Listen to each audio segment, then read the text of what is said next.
this on. It's March 13th, 2013. This is Hannah Harvester with Tawny and Blake Gendebien, is that right? Mm-hmm. And we're here in Lisbon, and we'll be speaking about Blake's family farm. Could you start out just by giving just a little bit of personal history about yourself? You know, did you grow up here on the farm? Mm-hmm. Any education? Any other kinds of things you've done? Just a little bit of personal history? Sure. I grew up here in Lisbon Mm-hmm. on a small dairy farm, 350 acres, 56 milking cows, and just for your information, it's right there above your left shoulder. Okay. That's where I grew up. Okay. And then I left and studied agriculture at Penn State University and got a job with a large farm equipment manufacturer and worked overseas and in the United States for about 5 years, and then met my wife in Atlanta. My father called and said, "Would you like to buy that farm?" Which is actually that one. When I bought it, it looked like that. We're looking at photos on the wall. We're looking at photos on the wall. That's right. When I bought it, it looked like that one. Okay. And it was, and the land is contiguous to my father, so it was a good opportunity. And I asked my wife, "Would you like to do this?" She is from Washington Heights in New York City, and she said, "Yes, let's do it," because at least then I would be sleeping in the same bed every night rather than traveling so much, because that seems to be a rite of passage in the corporate world. You've got to do your traveling time, which I wasn't enjoying. So and it's a wonderful place to start a family on a farm. So we bought it, and we have really worked hard to improve it and clean it up, and we formed an LLC with my father, merged cattle and equipment, kept the land out of the LLC and private, and have begun an equity transfer that started 10 years ago. Now we're milking 160 cow herd, and we farm about 800 to 900 acres. So we also sell a lot of grain, 20 to 30,000 bushels of corn grain we sell, which the sad news is that subsidizes the dairy. Mm-hmm. So I just want to make sure I have this all clear. Mm-hmm. You and your father's farm together have these 160 that you're milking together. So it's just the cropland that you have. It is owned separately. It's outside of the LLC. Mm-hmm. for liability, and that way, if someone gets hurt, the land is, if a tractor hits a school bus or something like that, then they can only come after cattle and equipment, not land. Okay. Which is pretty common now on the farms. They're set up as LLCs, and also it's a good way to transfer equity. So a younger generation on a farm, especially the larger the farm is, can't possibly buy in. It's too much money. So the LLC will allow for sweat equity to transfer or work your physical labor. So you may only get paid a very small amount, but the LLC will compensate you with ownership. And then that also gets the elder generation out and the younger generation in. Mm-hmm. But then as far as land goes, typically the elder generation will use that as a tool to, if you have brothers or sisters or something like that, to make an inheritance equitable. Or I don't know how every family will do it. It's different. Mm-hmm. But it's one of the largest concerns in the dairy industry today is equity transfer and legacy transfer. Not placing a burden on the future farm generation, but also most farm children don't stay on the farm, they leave. So the parents or the senior generation has obligation to make that other generation feel whole or happy. Mm-hmm. And so a lot of time is spent in the industry now on on estate planning, so that the farm is not hurt economically, yet all children feel they have feel that their chores as teenagers is rewarded equitably. That's just that's a real common thing right now. Mm-hmm. And that's become an issue just because so many farms are not actually being passed on to the next generation. Maybe one of the next generation or two, Mm-hmm. but it's rare that all children stay. It's very unusual. Right. Yeah. And now, what year was it that you bought this farm? 2003. Okay. Now, you were working for the farm equipment manufacturer. Did you have in your mind that you might one day end up back on the farm? I always wanted to.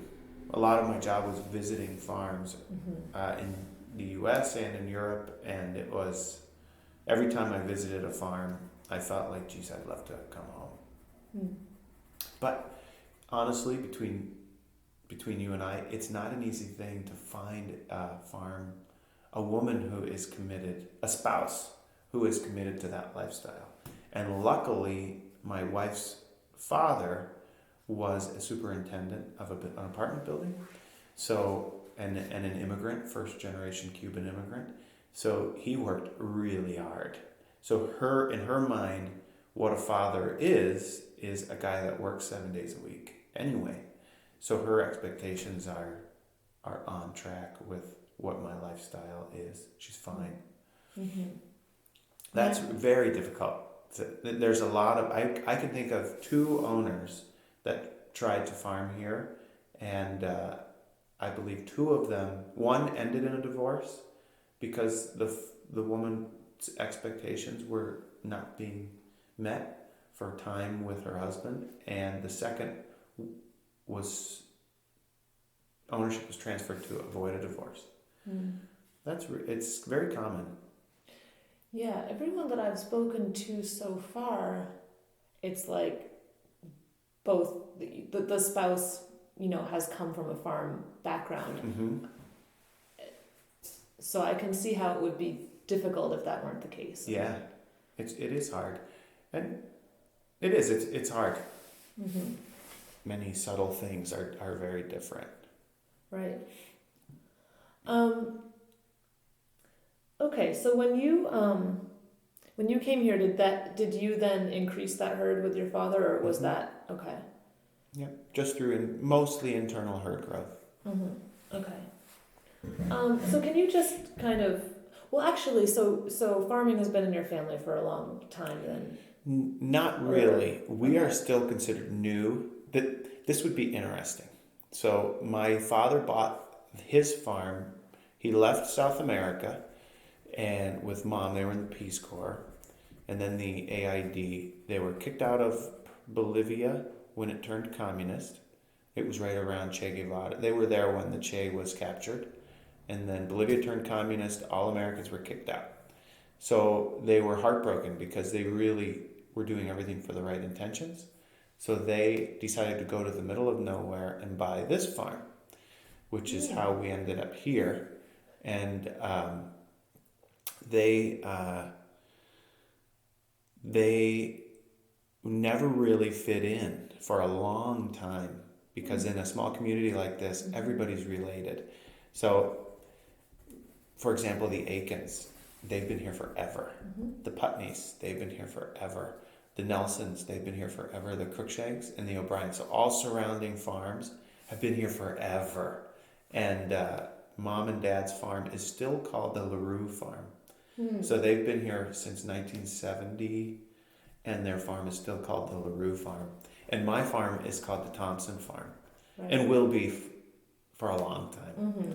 So it's that's an interesting dynamic, that you've really got to be here for 2 or 3 generations before you're really gonna stay. So were they, would you consider your parents to have been back to the Landers? Is that... No, they were not. They joined the Peace Corps because they were in love with JFK, not because it was granola and San Francisco. Although Mom did go to Berkeley, but they joined for the right reason. For not that those are the wrong reasons, but for real social conscience, and not because it was hip. Mom really loved JFK. She thought he was wonderful. So they were kind of I'm not sure what the word is that's appropriate to use, and then they came here, not because they were back to Landers, just because they wanted to be alone, I think. And Dad liked to work. Mom became a Spanish teacher and taught Spanish at a public school. Very interesting. But no, they were not back to Landers. Okay. Okay, can you just briefly tell me like what systems you have on your farm? So like what milking system you use, how your milk gets to market, your manure system, just like those basic things. Okay, so from the cow, we use a pipeline or tie stall system, and we have 8 milking units. The cows stay in one spot, and the milking units get moved through the barn. And it goes to a large 3,000 gallon tank that is picked up every other day. It then, 9 times out of 10, goes to Chateauguay, New York, to the macadam cheese plant, which is owned by Agrimark. Agrimark has 2 brands, Macadam and Cabot. And from there, it goes mainly as cheddar cheese to the dinner table or the snack tray. If that's what you meant, I don't know. Oh yeah, no, that's good. I just want to get like a picture of what kinds of. And also regarding sustainability, a dairy farm is probably the word sustainable originated on a dairy. Just a second. So farmers are really the word sustainable, I think, originated on a farm. I know it's hip now, but there's no other way to farm. The only things that leave the farm are water that the cows drink and the milk. Everything else stays here and has to, or else you deplete the land that you're farming. So it's a constant cycle, and if you're not responsible with your manure management, you're going to go out of business because you're going to have to buy too much fertilizer, your crops are going to be poor, and you're not going to have the milk production that you need or the animal health that you need. So it's really important to keep everything on the farm and spread out perfectly. You maximize your resources, and it's not as much environmental, reducing the carbon footprint or any of that stuff. It's really about profitability. It's the only way to do it, or else you won't be profitable if you're not environmentally responsible. You're using a liquid manure? Or Yeah. And you have to be very careful. You have to start with your neighbors, call them ahead of time, find out if they're going to have a pool party, okay, or they're not going to have a pool party, all right, it's going to be fine. Then you have to spread so many feet away from waterways and wells. But around here it's not, I would say that in a more urbanized area like southeastern Pennsylvania, you have to be much more careful of personal well casings and things like that. But around here, there's not many homes, so it's not a real concern for us. We don't check people's wells because we're far enough away. I think you need to be several hundred. You have to have a green buffer zone from wells and waterways. Waterways is a different concern. We are close to waterways, so we just stay away from them. Do you have a CAFO? Are you a CAFO plan? I'm not a CAFO farm, which doesn't really matter because I kind of operate like one anyway. CAFO regulations are okay. They're not bad. I would say that most farmers do them already anyway. What bothers farmers is the capital cost of some of these projects are not funded. So we don't sell our milk for enough money to pay for these CAFO capital purchases like concrete to capture rainwater runoff and things like that. These are things that are expensive to do, and the milk doesn't really pay for it. Right. So, Are you growing all your own feed, most of your own feed, or? we are growing all of our own feed, and that model seems to be working right now because the cost of inputs of grain, energy like corn, and protein like soybean are extremely expensive due to international export demand and probably the ethanol mandate. Mm-hmm. So the ethanol mandate has created a real demand for corn, which has driven up the price. And so Western dairies, Utah, Western Texas, Arizona, California, they have a purchase feed model, and they're losing a lot of milk pretty rapidly because they just can't afford to purchase that feed. Mm-hmm. What do you grow? We grow corn and alfalfa, and we're planning on growing, when I say corn, I mean corn silage and grain corn. Mm-hmm. And then we have alfalfa, we have just like grass hay, and we have, we're going to start doing some soybean this year as a rotation for the corn. Okay. And do your cows pasture, or? I would call it a small pasture. In the summertime, they go out every day. Okay. They have access to pasture, yes. Okay. So, can you just, who works on your farm? Who does what? What's the division of labor on your farm? Okay. Can you pause it for a second? Mm-hmm. Okay. So we have my father and I. He is 69. I am 36. We have Tony. He is 45. Carlos is 22. And Chris is 20 or 21.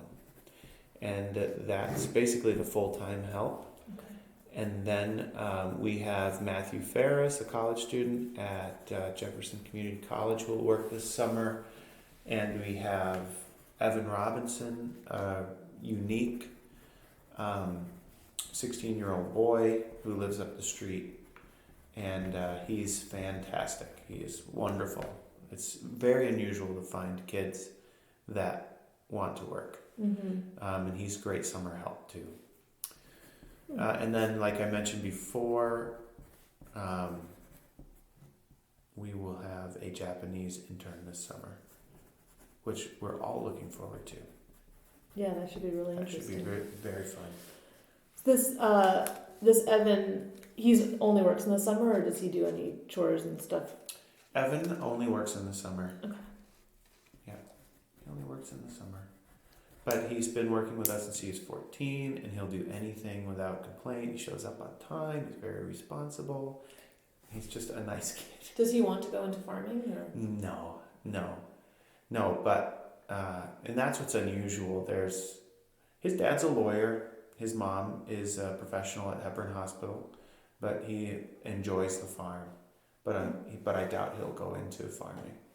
He's too smart, you know.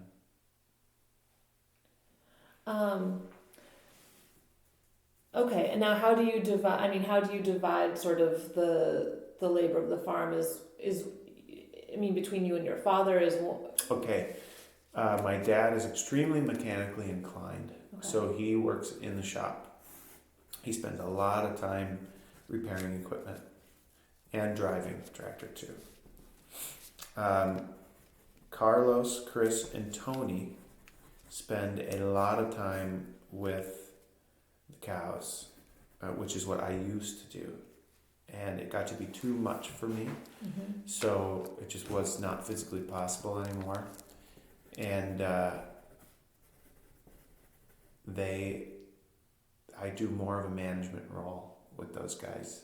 I do not milk anymore. But I could end up milking at any point in time, and I always feel like that.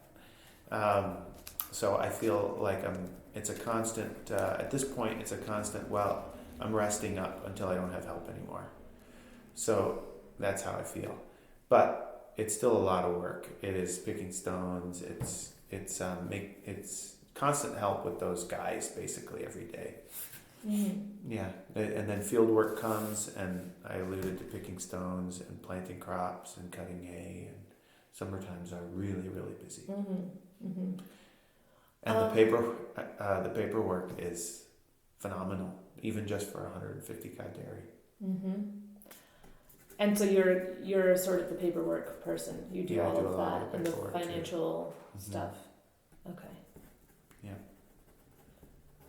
But I delivered a calf yesterday. It's just the daily grind is not there for me. The daily milking is not there for me. I have much more flexibility, like this. If it weren't for the Hispanic labor, I wouldn't be doing this. Do you do 3 milkings a day, 2 milkings? Just 2. Okay. Yeah. And our number of employees per cow is extremely high because of the tie stall pipeline milking arrangement. Is labor intensive. It takes 2 guys to milk. 2 guys in 4 hours to milk 150 cows. So that's 8 hours a day spent milking cows. And then you also have chores on top of that. So each guy works about 12 hours a day. Okay. 6.5 days a week, which is their choice. So imagine I would have to find, so there's 3 Hispanic employees. They would need to be replaced by probably 6 local people. And it's hard to find one local person that does not have domestic abuse problems, alcohol problems, wage garnishments. So when you hire these local guys, all of a sudden you're bombarded with social program stuff, like what do you call it? I'm not in that world, so I don't know. So court will call you. Is Brian showing up to work? What is Brian making? He has a child with this girl. He has a child with this girl. He has a court date he needs to appear on this day. So you've got all these plans, and these guys have to leave for court all the time because they're in custody battles and child support battles. And they want you to lie, tell that you don't make this much. And it's just awful. And they show up late. They show up, they drank too much. There is just no labor force out there. It's not the first time I've heard that. Yeah. It's a miracle that there's milk on the shelves. It really is. I feel. And when I see cheese, it's even more of a miracle because it left the farm and it went through just a crazy process to become cheese.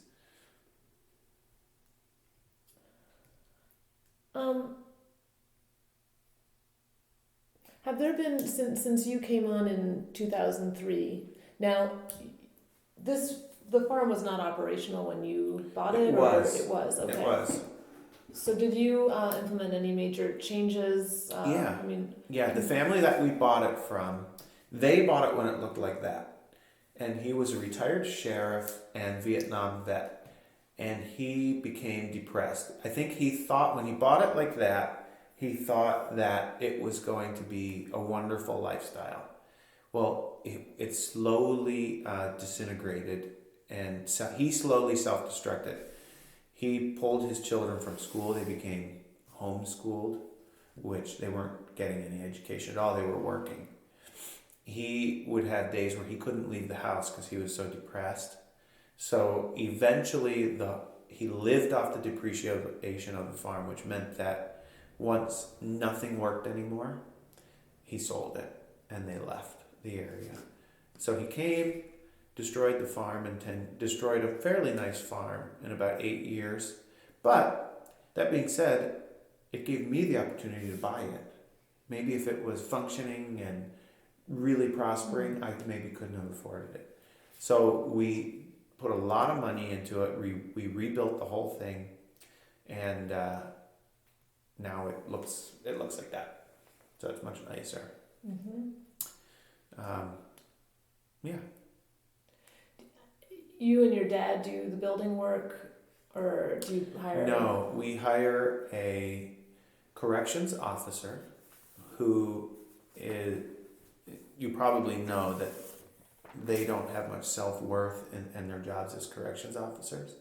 So they'll work extra time and get maybe 3-4 weeks vacation. And in that vacation, they will do things, plumbing or electrician work or something, just so that they feel some self-worth. And we have a gentleman who works a lot with us for hunting rights too. So we gave him all hunting rights. He can hunt all 800 acres, and he does the work for basically materials. But he also gets some self-worth. He gets the hunting rights, and we get a guy that we trust to do a lot of work and a good deal. He did my house. He did the barn. He did a lot of things. Interesting. Yeah. That's pretty common in the area. Interesting. I've heard about a couple people working with Amish for their building and doing some kind of bartering arrangements. Yeah, that's true too. Yeah. Oh yeah. Interesting. Now the bigger projects like that half barn in the back, that's a much larger project that one or two guys can't do. So we hired a builder called Burns Construction to do that. And you can see the manure pit. Yeah, I was just is that it's clay lined, so nothing can be. And I guess you should see this stuff. So stay there, and I'll bring it to you. Excuse me. So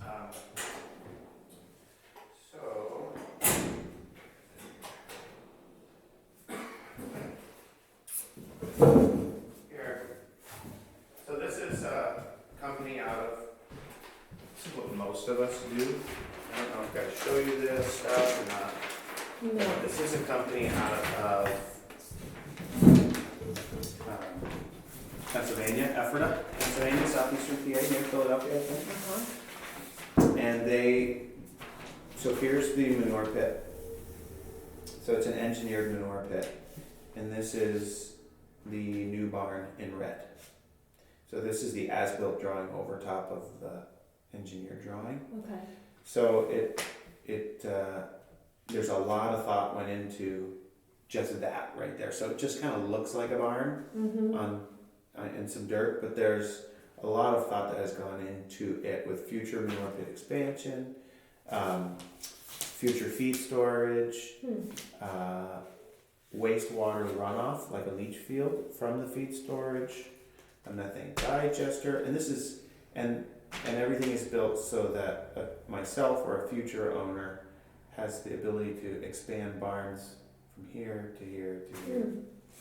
And then my existing facility is here. Okay. But it ties into this manure pit also. And then the manure pit is certified, so I have a stamp from an engineer. So if anybody came and said, Can I take a picture of that before? Yeah. Just since you're talking about it. Yeah, no problem. I can do it after. Oh yeah, no problem.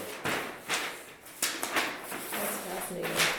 Yeah, there's a lot that's into it behind the scenes, and if I was a CAFO dairy, a lot of this would be forced, but this is just what you do if you want to have a future in the dairy industry, a viable future. So.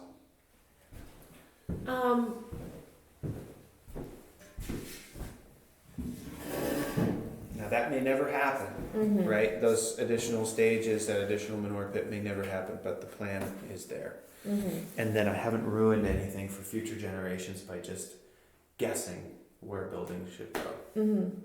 I think it's set up pretty nicely so that if one of my children or the next person that farms here wants to expand, then the plan is laid out.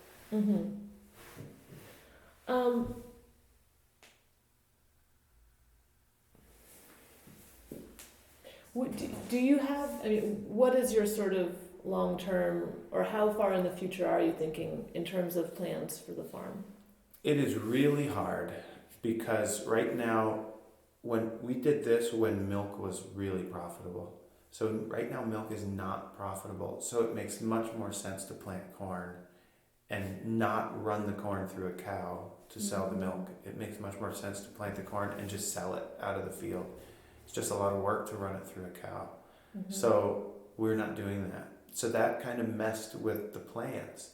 So if this is the environment we're in, the farm is going to stay like this. Because financially, if I think like a business person and not with my heart, it makes no sense to add cows right now. It just doesn't. For me. Maybe for another person it makes a lot of sense, but for me it doesn't. It would make sense to reduce my herd size a little bit, but that's too hard to do because it took so long to get it to where it took 10 years to get it to here. So that is a difficult thing to back away from.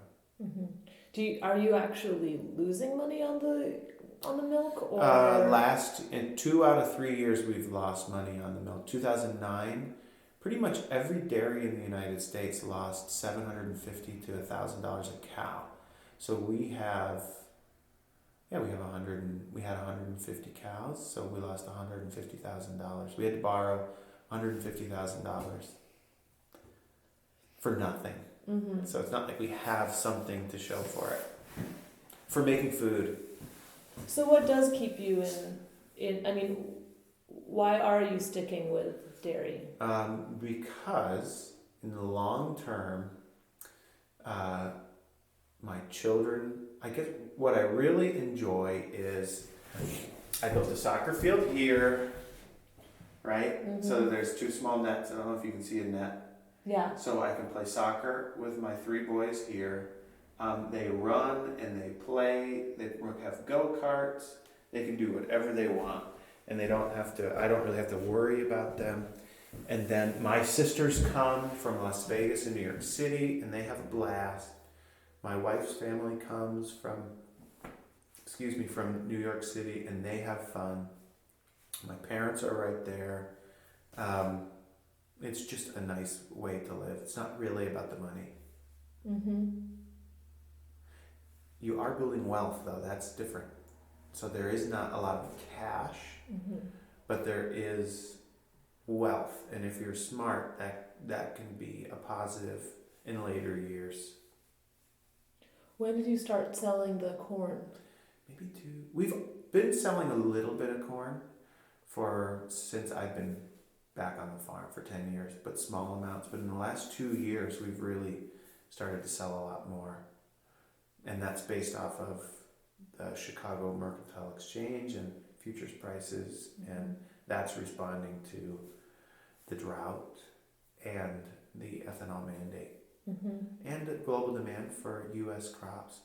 The United States, we are awesome at making food. Nobody can do it like us. That's one thing we can do, and I don't know why that is, but we're good. We're really good at it.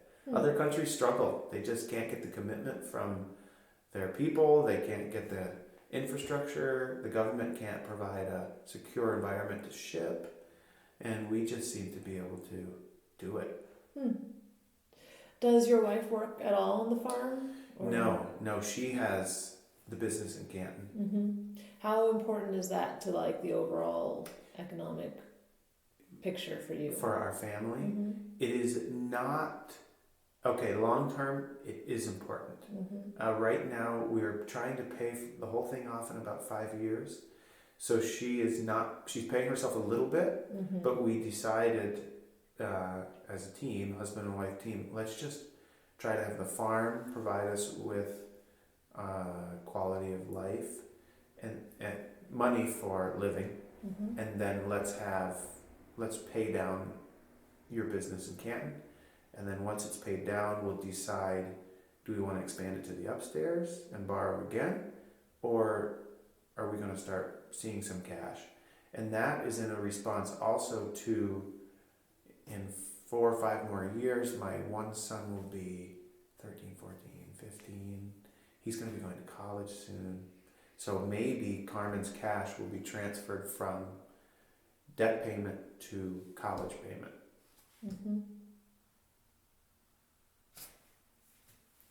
So that is what her business is doing there. We're just hammering down debt as quickly as possible. Every extra penny goes to debt payment.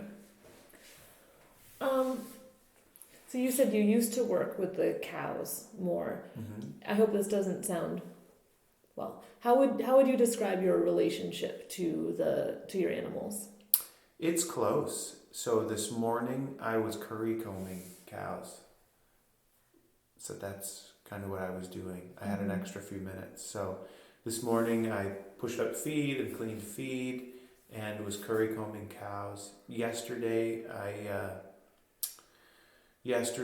was delivering a calf whose head was back, right? So you have to push it back in and then bring the head forward. So there's a lot of care for the animals because healthy animals make more milk. So it's a combination of labor of love and profitability. Healthy animals are more profitable. Do you have all Holsteins or? Holsteins. And we had our first red and white, which was born after Sabbath on the day of the red heifer. It was incredible.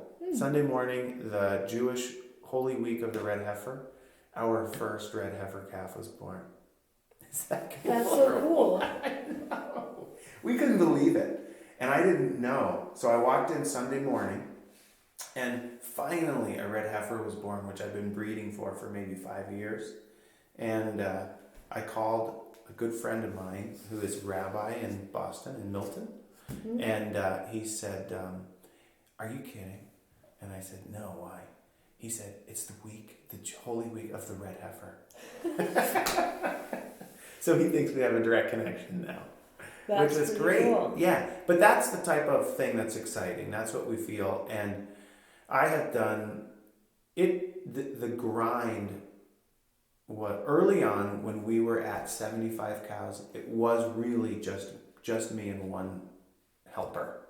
And the grind was too much. It was milking every day, and you also are tired. It's like being a new mother where you're just exhausted all the time because there's this baby up every night that doesn't let you sleep. So you've got this giant baby in the barn where something's always crying, always going wrong.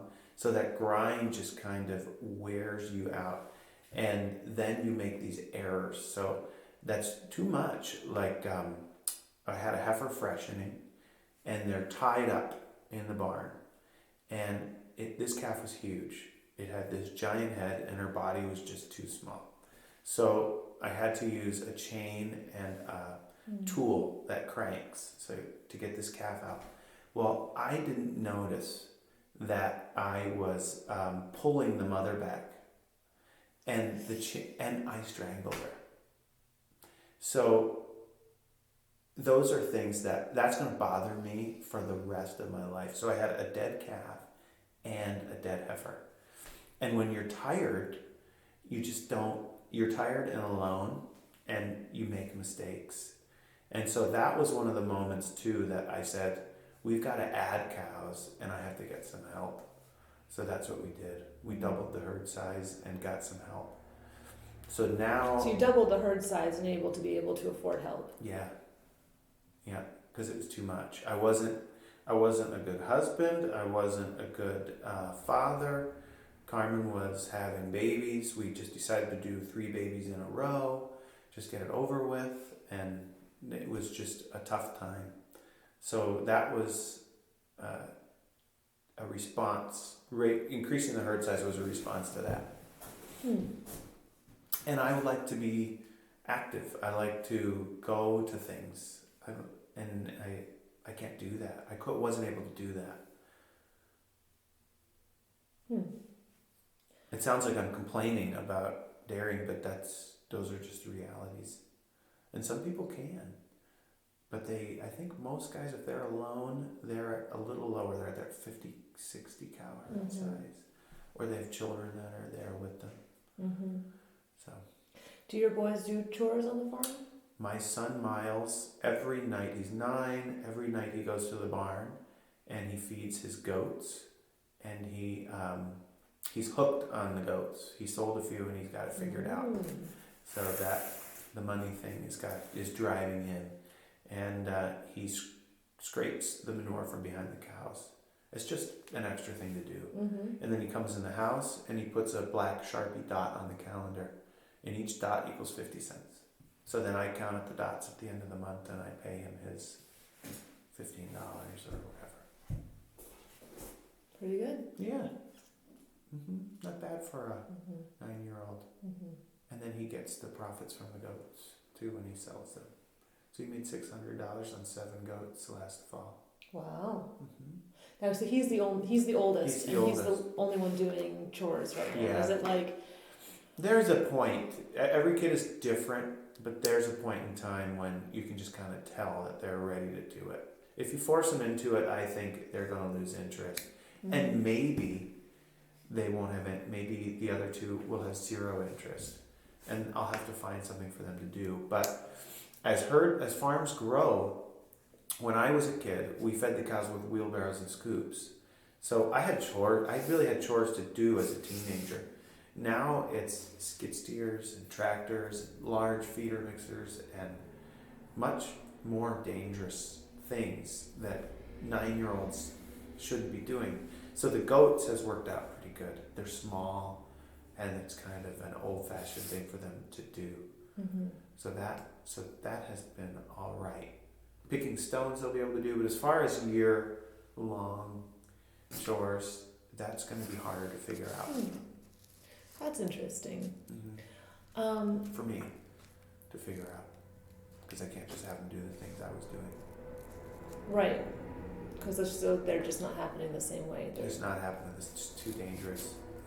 They're the equipment. They need to be older, and I worry that maybe I won't be able to attract their interest at a younger age. By the time they're 16 and old enough to run a skid steer, they're just going to have no interest in the farm at all. But we'll see. So the goats are working out as something to pique their interest. And so the other boys are interested in the goats too? Oh yeah, in the summertime they chase goats. They're all over the place. But the wintertime is a little different. It's too cold. They're too small. The 7-year-old is really a small little guy, so he's just not ready yet. I don't know if on a windy day he'd even make it to the barn. That's something I hadn't thought about, that these chores that you would have been doing just don't exist anymore in the same way. No, they don't. They don't exist anymore. You may have already mentioned this, but we may have already talked about this, but what is for you sort of the most challenging aspect of dairy farming? The most challenging aspect is, it would be, that's a good question, because you like everything, or else you wouldn't, you'd be crazy to do it. So the most challenging, last summer was my most challenging summer. It was the weather. You have no control over the weather. And it didn't rain from May till August. So I couldn't sleep. You'd look out the window and it'd be raining literally over there, but not here. Crops weren't growing. You didn't have enough feed for the winter. It was a very difficult time.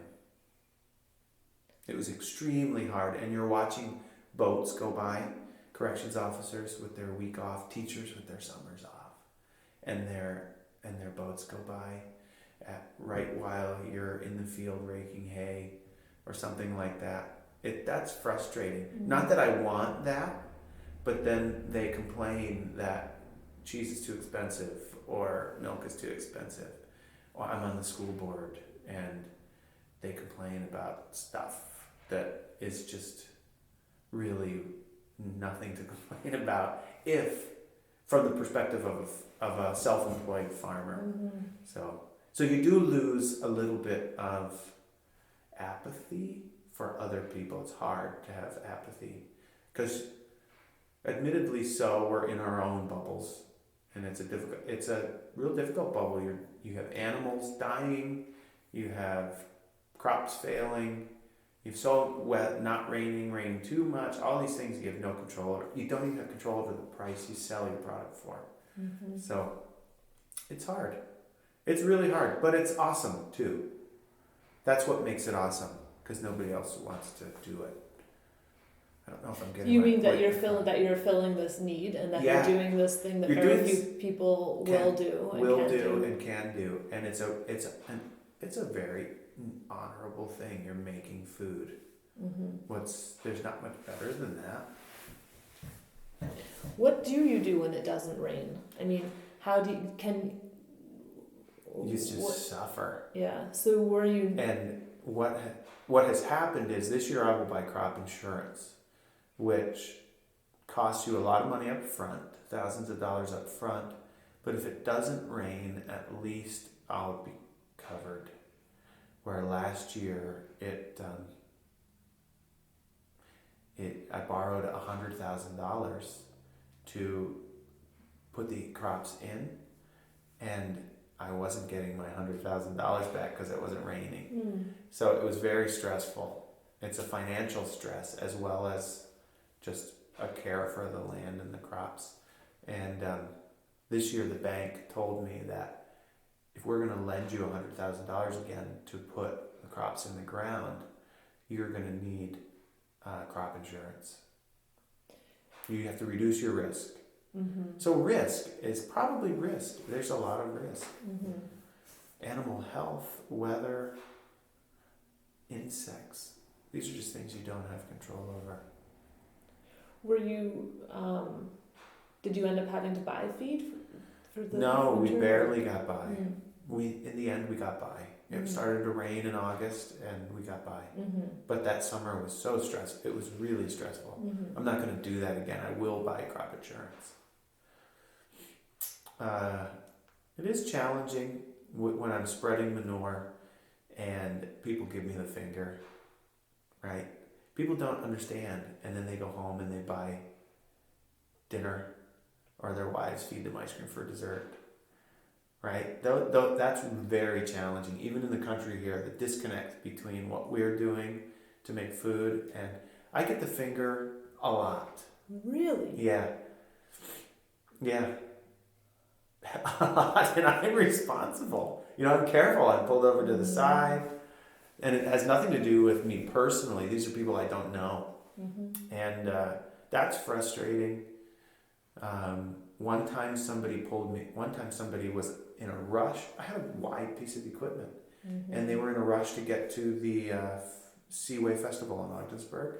I know that's what it was, and they were late, and I was hogging up the road because this machine was so wide, and they pulled over at the stop sign up here, got out, and yelled at me. But we just keep quiet. And that also that leads me into a discussion with Border Patrol. So Border Patrol is up and down this road. And I was talking to Chris. Chris asked me, see, as far as I know, these guys are legal. I have all their paperwork, and I'm not obligated to check. I'm not obligated to e-verify. So I get the same paperwork from them as I get from anyone else. And we move along. But Border Patrol will profile by skin color, crossing the road, and they'll stop. And then they will interrogate and scream at the person. And I know this at the end of my parents' driveway. I keep looking at that driveway because that's where it happened. And I know this because the pastor of our church lives across from the driveway. And he called me and said, Border Patrol agent is screaming at your father. He thought it was my dad, because they wear the same coveralls, saying, you're a liar, you're a liar, you're a liar, over and over again. And as it turns out, this particular employee got taken away. So I called the soccer coach at Lisbon Central School, and I'm the president of the board at the school. The soccer coach is our employee, and he's a 30-year Border Patrol agent. And I said, can you come to the farm? We need to talk about what's happening here. Do you understand it? He told me, I do. I've been here for 30 years. I don't pick up farm workers. But we get young men and women from Arizona that are gung-ho, and all they want to do is pick people up. And he said when they bring someone in, we have to support them. We can't say no, because then they want our jobs. They want our senior jobs. So they'll quickly say, you are, you're not supporting me with this illegal person.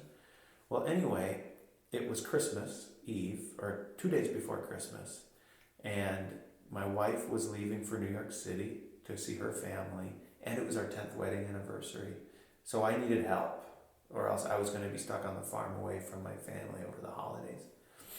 So I bailed Carlos out for $10,000 to get some help over the weekend.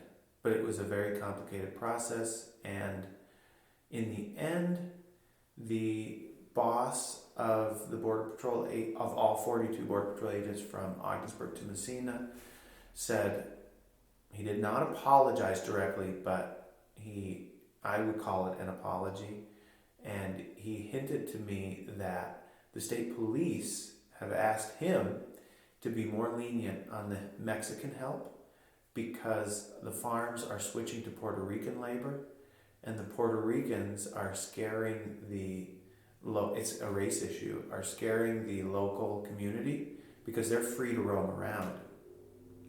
And the state police are getting frivolent calls that there's a Hispanic rode his bicycle past my house.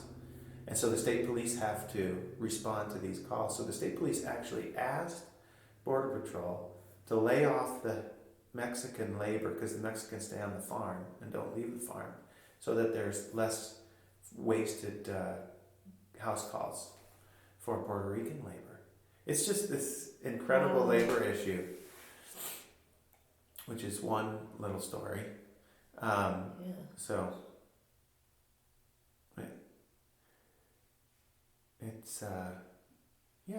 and Puerto Ricans are free to move around, and they're fine. But there's nothing wrong with them. They're not doing anything wrong. But they're cruising around on bicycles, and your local Lisbon person is freaked out, calling. They're at the gas station, buying soda. I'm sorry for that, but there's not much we can do. Yeah. So you speak Spanish? Yep.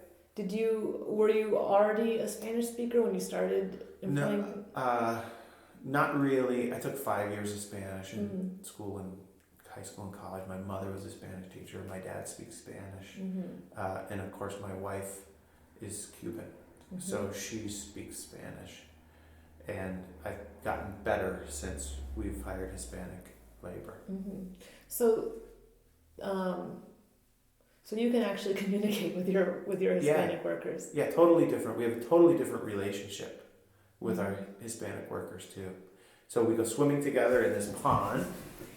Let's see. Ooh. Yeah. We have a really nice pond.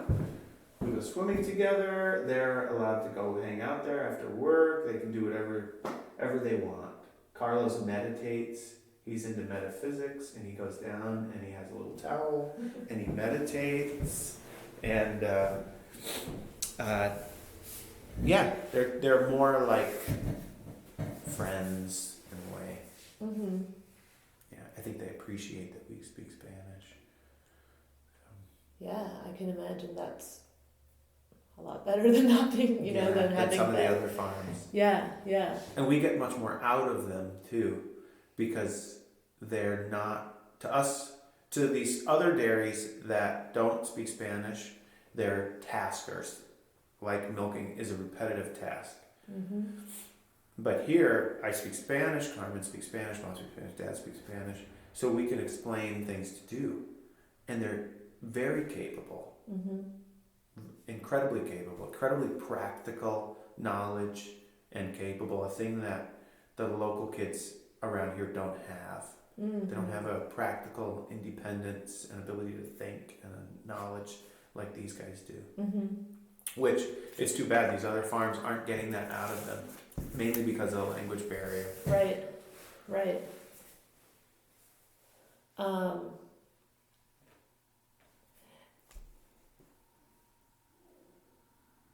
Do you know, I mean, in terms of their backgrounds, like what they all did? I mean, did they come from farm backgrounds at all, or just? No, none of them did. Mm. Chris came from Chicago. He worked Yeah. at a restaurant. He's like a gourmet chef, and he's only 20. He is an incredible chef.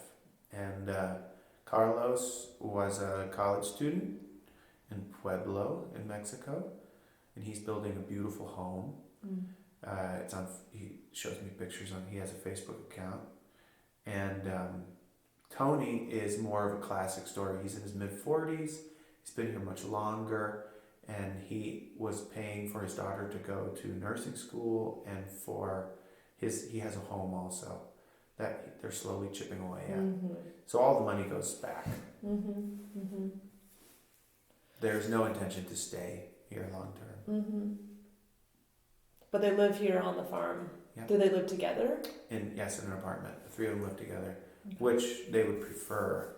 I think Hispanics are a little more social than I'm not even gonna say Americans, than white people, because it. And my wife talks about it a lot. Mm. Family is family, Right. and neighbors that you grew up with are cousins, even though there's no blood relationship. And I'll say, Carmen will say, well, she's my sister, and I'll say, really? And she'll be like, yeah, well, she grew up right around the block, and we know each other so well, and it's a Hispanic La Familia is totally different. But then it also gets them in binds. Carmen has this guilt to lend money and things like that. But anyway, so they lend money. That's a common thing. They ask me, can you lend me money? And prestarme, lend me money. And I always say no. I say, I don't do that. I don't do that. And they're like, well, we always do. And I said, yeah, but you're never going to get your money back. When are you going to figure that out? Right. So, but their culture is much different. So I asked you the most challenging thing about farming, and I know you've mentioned things that you like about it. Is there like, I know you mentioned the pride in what you're producing, and also the lifestyle you're providing your children. Are there other things like that, that are keeping you in farming? Yeah, absolutely. I enjoy being outside. So the summers outside are beautiful. They're just beautiful. I enjoy, if I wasn't farming, I'd probably have a big train set that I could move stuff around. I really enjoy that control. I like being able to say, well, today I think maybe I will do this. And that comes from being self-employed, I guess. Where when I worked for that large company, you were in it and you were told you executed what you were supposed to execute. You had very little leeway or very little personal risk. So I do enjoy the personal risk. As much as I said I don't like it, I can try something knowing that it might not work and not get punished for it not working. But it also might result in something really great. So, like this year we're going to try and plant soybean. Well, it might not work out, but it might. And that I like that. I like the smell of hay. I like the smell of corn. I like the smell of manure. I really do. It's nice. It feels alive and like something's happening. It just means that things are working, things are moving. And that's good. I like providing food. And it is, I like that it's a beatdown. I do. I like that it's a beatdown. You mean that you're physically tired? Yeah, I do. I like that. And I don't know why I like that, but it's okay. I feel like you have, it's almost like it's a religion. You have a different outlook on life. You have a different thought process. Things are important to you that aren't important to somebody else. And it's just part of like personal development, personal growth. And I can see it in the kids already. Yeah. Do you have a favorite season on the farm? Definitely summer. Well, it's a combination of summer and then corn harvest is great. Mm-hmm. Corn harvest is clean. Mm. So much about farming is so dirty and filthy. Corn harvest is really clean. It's just this golden corn. Usually the conditions are nice and dry in the field, and it's just this golden corn coming out, going through your fingers. Mm. It's really nice. That's a nice feeling, and it's all the work that led up to that point. Mm-hmm. I just wanted to, I wanted to ask you this before when you were talking about the red and white Holstein that was born. Why are you breeding for red? Just for fun. Oh, okay. No other reason than it's kind of fun. And Just you're a doing all the challenge. breeding, making all those. You're doing Yeah. artificial. Yep, I was doing all the artificial breeding myself, Mhm. and I backed that off to some other people too. I hired $600 a month. Somebody else comes and does it, Okay. and that's well worth the money Mhm. because as I want to be there for my kids. I take them to karate. I take them to play basketball, local sports. I'm smart enough to know that these small schools are really unusual, and these 60 student classes K through 12, where if you want to play basketball, soccer, or baseball, be in band, be in chorus, that's not the norm, and you can participate in everything. And I want my kids to do that. I want them to really enjoy these small schools, and so I'm going to fight for their viability because they're so special. They're like a little treasure of their own. Because then when you go to a big university or something like that, you find out that it's much harder to participate.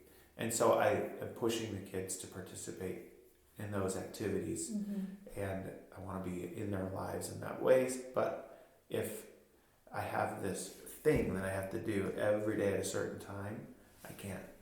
So what I've done is I've reduced that thing that I have to do every day. Those monotonous chores like milking. And breeding on my farm has become a routine. It's a synchronized program with gonadotropin and prostaglandin. So I give shots and I induce heats. So it's a combination of synchronization through shots and natural heats. So they can be managed and recorded. And you haven't how long have you been doing that for?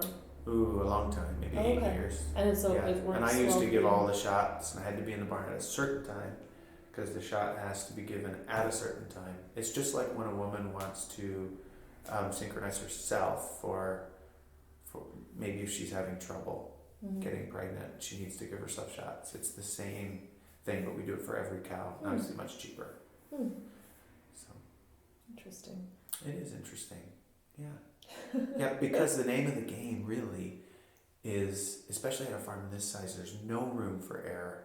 Mm-hmm. It's just like car dealerships are getting bigger because the margin per sale is smaller.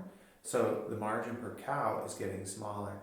So the smaller you are, the less room for error there is. And the cow needs to have a baby. She peaks in milk at about 100 days. You want to have her pregnant at 70 days so that as her milk peak goes down, she is dried off. And then she's pregnant, dried off, and then you can quickly get her to have another baby and the peak comes up again. Because it's not a zoo, it still is a business. So you want to try to kind of have a zoo environment, but your money is not made through admissions, it's made through production of the animal. So there's a balance there. But we know that a healthy animal makes more milk, but there's only so much you can do. If milk was $10 a gallon, oh my gosh, cows could be really treated lavishly, right? Yeah. But it's just kind of there's a balance. There really is a balance. Have you ever felt, because of the way milk prices are and all of those pressures, have you ever felt forced to make a change or implement? I mean, have you ever felt that you're being forced to do something? Yeah, I know some guys do feel like that. They get really mad that they're backed into a corner. I guess I'm forced to react. I just have to react to the price fluctuations. Mm-hmm. Is what it is. Is there, like, if you had the power to change the whole system, like, what is the solution to that? I decided that I'm not going to sit on the farm and cry about it.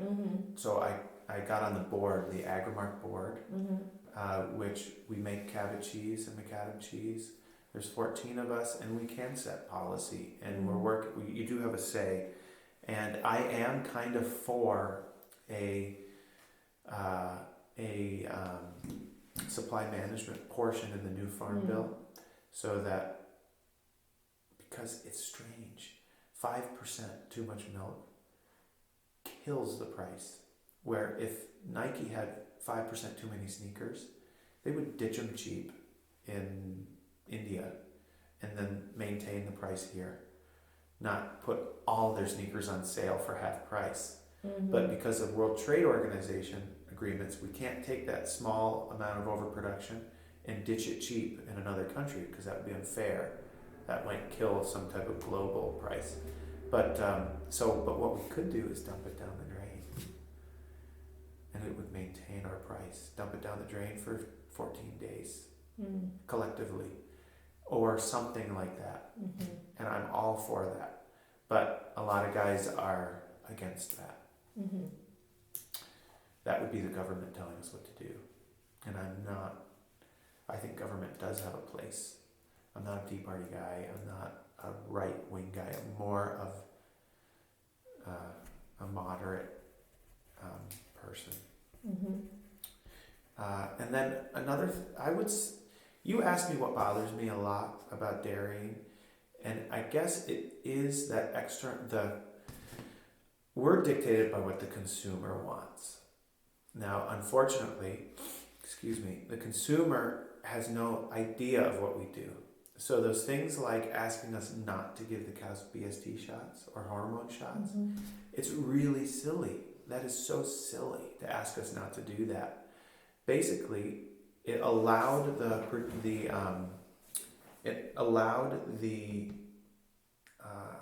processor to charge 50 cents more by putting a sticker on. So the consumer ultimately is now paying more for BST-free milk to compete with organic milk. So the process, it may have been the processor did it too. The processor was losing market share to organic milk. What can we do? We'll call it BST-free. So we can charge 50 cents to $1 more, and it's BST-free, but it's really the same thing, because BST is a natural hormone. So when a cow has a baby, here's like 0 to 100 days in milk, it goes like this, and she has a ton of bovine somatotropin in her. So, and at maybe 70 days, it starts to disappear naturally. So then her production goes down.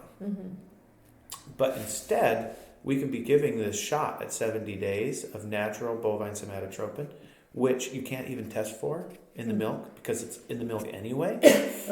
And this cow is a more efficient milking unit. So her carbon footprint is smaller. It's like taking 20 people on a bus rather than one person on a bus, is the exact example, just by a shot. And there's no health problems, but the perception of the consumer that's really frustrating. They just don't understand what we're doing. Did we do a bad job of explaining this, of all of this? And if you look, in 1942, there was, I believe, 40 million cows, dairy cows. Now in 2012, there's 9. So we're doing more with less. And we can do even more with even less if we're allowed to use these tools. If you go in the woods, sorry, I keep pointing to these pictures and you're probably bored with it, but none of this is virgin trees. It was all pasture. And you go into the woods here, there's stone walls everywhere because it was fenced off, because there's cows just roaming around. So the perception in New York City of an Amish farmer with a stream behind with the cows drinking water out of the stream. That's not good. Because where are the cows going to the bathroom? In the stream. Mm-hmm. And we go through all this great care of collecting the manure, reusing it on the fields, a certain buffer zone, so many yards away from streams. That's sustainability. That's the thing that we're supposed to be doing, not letting our cows walk to a natural stream because it's convenient and just dropping manure and urine in the stream. It makes no sense. Yet that's what, in the consumer's mind, they want to see. Mm-hmm.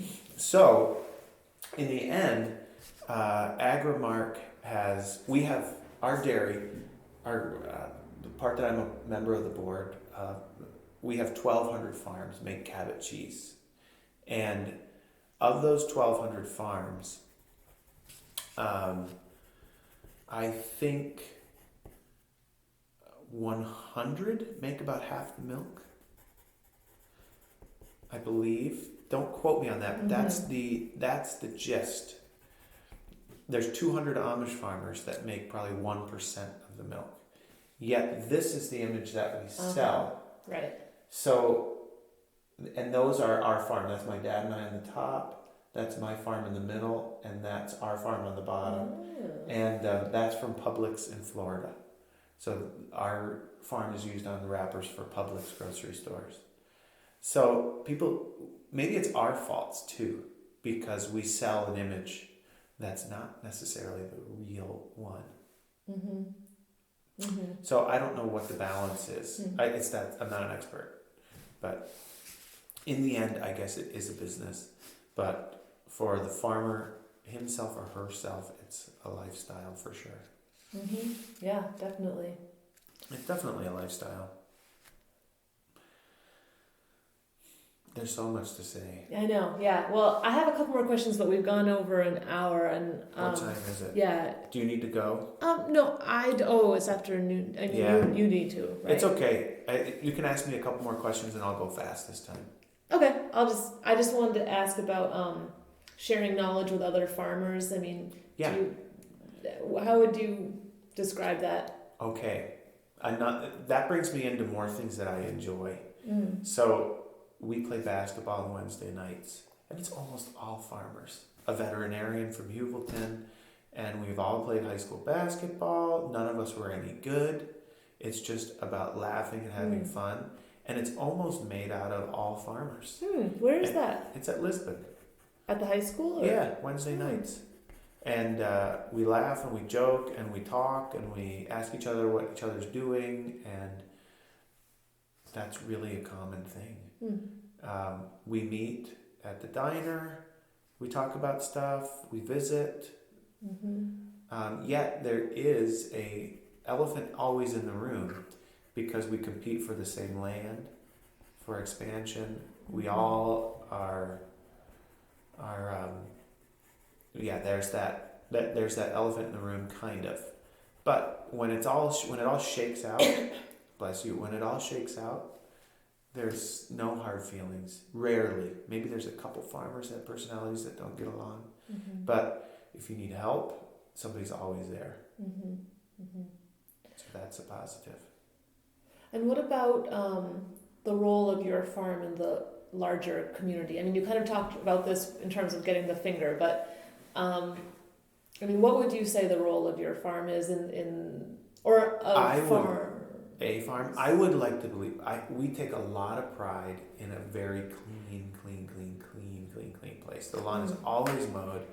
There's no blade of grass longer around the fence posts. We spend a lot of time on that. Everything's painted, everything's nice, and everything's neat. Even the tires on the tarp. This is a necessary evil, but they're all straight the same distance apart. Right now things are gross because it's wet and muddy. And so as far as that goes, I try to promote a very healthy, clean environment for the community. I think it's my obligation to do that for the community. And we've hosted open houses. We've hosted 3 open houses for the community to come take a look at what's going on. Is there anything else you'd like to say right now? I mean, we could schedule another time to talk more, but No, I think that's good. That's good. okay. Yeah, I feel like maybe it was a little negative, and I'm sorry for that, but it's not a negative thing. But it is not an easy thing, and to be dictated by consumers that have never starved, and I guarantee you, someone in Haiti doesn't care if the tail was docked from the cow that their beef is coming from. Mm-hmm. That's not an issue, right? And that's another one. Tail docking. It is. Animals are so much cleaner when their tails are docked. The barn is cleaner. They're not slapping the ceiling with a dirty barn, flies coming in. People just don't know. They just don't know, and I don't know what the answer is to that. But as far as the farming lifestyle, it's hard, but it's wonderful. It's so nice. It really is so nice. Thank you. You're welcome.